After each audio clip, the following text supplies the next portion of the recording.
Bueno, buenos días de nuevo. Os dije que habría un tercer vídeo esta semana y bueno, aquí lo tenéis. Vamos a estudiar las enfermedades del sistema urinario. Van a ser las mismas que vienen en el libro. Este viaje no creo que se haya dejado ninguna importante. Estas son las más comunes, por tanto no me voy a mover de aquí, de lo que viene en el libro. Eso sí, voy a explicarlas un poco más en profundidad. Vale, vamos a empezar por la cistitis, que sería la primera. La cistitis es la inflamación de la vejiga. Es decir, esta región de aquí, inflamación. Bueno, cistitis, que llevamos ya un montón de temas, ¿no? Hablando de lo mismo, todo lo que acaba en itis, inflamación. ¿Y a qué va a ser debida? Pues a que hay una infección bacteriana, la mayoría de las veces gram negativas, este tipo de bacterias, que se cuelan por la uretra. Normalmente suele venir precedida de una uretritis, pero bueno. La cistitis es súper común, produce muchísimo escozor al mear, quería decir que duele mucho cuando se va a mear, y dificulta la micción, además de que provoca en esas personas que tienen cistitis la necesidad de ir continuamente al baño, y muchas veces no hacen nada, no son capaces de mear, pero el dolor que les produce es muy característico. Además, hay personas que lo pasan tan mal que, vamos, que acaban yendo a urgencias del dolor que tienen. Es bastante inaguantable. Esto es muy depende de las personas.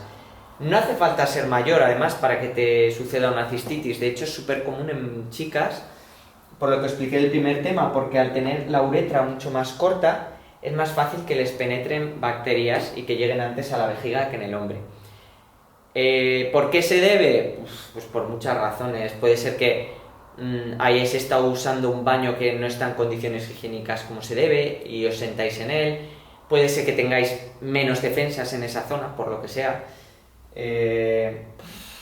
O yo qué sé, pues porque la ropa que lleváis pues no tiene la higiene tampoco que debería. Vale, ¿cómo se puede prevenir? Esto sí que es cierto que es muy importante. Hay personas que por lo que sea, probablemente porque sus defensas pues son de otra manera en esta región, son más débiles, quiero decir, son muy propensas a cogerse cistitis. Entonces, a estas personas se les recomienda tomar arándano, ¿vale? Es una especie de fruto rojo que puedes encontrar en supers, y si no en farmacias te venden ya directamente la pastilla de arándano, ¿vale? Está muy comprobado que es muy bueno para prevenir la cistitis, pero claro, tienes que estar tomando continuamente. El momento en el que paras, pues te puedes volver a coger la infección. Incluso tomando te puedes llegar a coger la cistitis, pero bueno, lo dificulta mucho. Normalmente si te la coges, te lo van a tratar con antibiótico. ¿Por qué? Pues porque son bacterias. Entonces normalmente se suele dar un sobre de monurol, fosfomicina, y en principio con ese sobre se te van. Hay personas que son tan propensas a tener cistitis de manera recurrente que se vuelven inmunes a la fosfomicina, lo que hablábamos de las resistencias de los antibióticos, y esas personas tienen muchos problemas hasta que dan con un antibiótico que es capaz de matarles las bacterias que tienen en la vejiga, y es un problema. Bueno, pues la cistitis, inflamación de la vejiga debido a una invasión bacteriana, una infección que cursa con los síntomas que hemos dicho, que se previene con lo que hemos dicho y que se cura con lo que hemos dicho. ¿Queda claro si pregunto cistitis todo lo que hay que explicar? Vale, pielonefritis. Bueno, nefritis, ¿no? Ya nos debería sonar. ¿Dónde estaban las nefronas? En los riñones. Por tanto, la pielonefritis, aunque es cierto que puede estar en más regiones, sobre todo hace referencia a una infección de los riñones, ¿vale? Tanto de corteza como de médula, y normalmente, si mal no recuerdo, especialmente afecta más a la pelvis renal, ¿vale? Entonces, lo mismo que hemos dicho en la vejiga, ¿no? Hay una infección bacteriana, pues en este caso la infección la tenemos en los riñones, situada, ¿de acuerdo? Puede provocar varias cosas. Si no se trata esta infección, muchas veces de hecho la pielonefritis puede subir de una cistitis que nos sube hasta el riñón, ¿vale? Si no la tratamos con antibióticos nos puede producir una sepsis. Os recuerdo que una sepsis es cuando pues se produce una infección general, y esto puede llevar incluso a la muerte si no se limpia bien, porque se empieza a esparcir por toda la región abdominal el pus, la infección invade otros órganos y puede ser mortal, lo que os digo, ¿vale? Mucho cuidado. Vale, por supuesto, también, si nos está afectando a los riñones la infección, aparte de una sepsis, puede provocarnos un fallo renal, ¿vale? O una insuficiencia renal, que ahora hablaremos de ella. Los cálculos renales, para los que tengáis buena memoria, cuando estábamos en el aparato digestivo y estudiábamos los cálculos biliares, son exactamente lo mismo, pero en el riñón. ¿Qué era un cálculo? Era la formación de piedras, en este caso en el riñón, que normalmente estas piedras son fruto de la acumulación de muchas sales que se producen en la formación de la orina. En este caso suelen ser oxalatos, ¿vale? Y restos del ácido úrico. Nos pueden formar piedras desde en la zona de la pelvis renal, ¿no? Esto sería, por ejemplo, un cálculo. O incluso puede descender ese cálculo por el uréter, y como os podéis imaginar, que se nos quede una piedra en un uréter hace muchísimo daño, es un dolor intensísimo. Muchas veces, en general, si el oxalato, si el cálculo no es muy grande, lo podemos llegar a expulsar con la orina, ¿no? A través de la uretra, ¿no? Caería a la vejiga y luego lo expulsamos. Si es muy grande o por lo que sea el cuerpo no tiene esa capacidad, no nos queda otro remedio que extraerlo. Se puede hacer de dos formas. Se puede lanzar ultrasonidos, ¿vale? Con una técnica especial que tiene el hospital. Entonces, eso lo que hace es tritura ese cálculo, lo hace más pequeño, y entonces ya sí que el cuerpo es capaz de arrastrar esas piedrecitas más pequeñas. O si por lo que sea tampoco el ultrasonido es efectivo, pues habría que recurrir a la cirugía, ¿no? Abrir y sacar el cálculo directamente y luego coser. Pero eso sería lo último que hay que intentar, porque a ver, si el dolor es insoportable y es grande y no queda otro remedio, se hace. Pero siempre una operación es una invasión. Nosotros teníamos un catedrático de farmacia que nos decía que la cirugía es ya el último recurso que nos debería quedar de actuación, ¿no? El tener que abrir, si se puede curar de otra manera por medio de un fármaco, por medio de una prevención o una estimulación del propio organismo, mucho mejor que abrir, ¿de acuerdo? Bueno, la insuficiencia renal. La insuficiencia renal es cuando nuestros riñones dejan de funcionar correctamente. Es decir, perdemos la capacidad de filtración glomerular que estudiábamos ayer. Filtramos menos sangre, por tanto, se empiezan a acumular sustancias tóxicas y ya vimos que el desenlace puede ser mortal, ¿no? Si se alarga en el tiempo.